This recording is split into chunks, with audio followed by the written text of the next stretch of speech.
माझी मैत्रीण आणि तिच्या वैतागलेला नवरा. जेव्हा माणसाचे सगळे ग्रह मान उलटी फिरते तेव्हा माणसाचं लग्न होतं. होय ऐका ना, लग्न झाल्यापासून ऐकूच राहिल ना, तू बोलू कुठे देती? तुम्ही मायावर किती प्रेम करता, मी नाही करता यावर प्रेम. म्हणजे दुसरे कोणत्या बाईच्या नांदी लागले काय? अव घुटण्यात मेंदू तोयावर नुसतं प्रेम नाही करत, महाप्रेम करतो.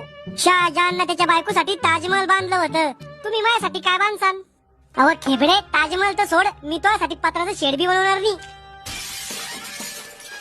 आज बेसरच मानते पुढं. अहो मजाक मजाक करतो तुम्ही. राहुल बोंबल, आज आमचं घर वावर पाहायला पाहुणे येऊ राहिले, तू माझ्या सांग थांबजो बर का?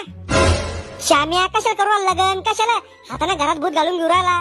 किती दिवस रातच्या पत्राच्या पन्हाळ्या मोजूर मी, काही फायदा नाही श्याम्या लगन करून.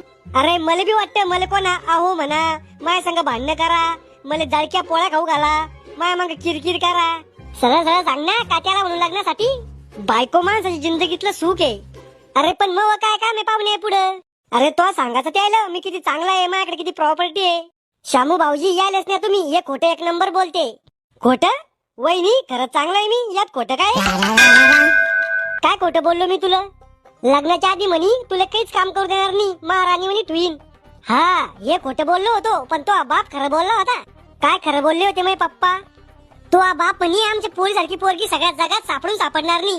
खरंच होते ते, तुझ्यासारखी डोक्यात जाईल मंदबुद्धी बावळट बायको या जगात सापडून सापडणार नाही. मी जर नसते भेटले ना, तर कोणा पोरगी नसती दिली तुम्हाला, मग रायनं पडलं असतं शामू भाऊजीवानी सांड. आता मला कोण ओळलं तुमच्या भांडणाच्या मधात? अहो तू नसती भेटली तर मी बायको दत्तक घेतली असती.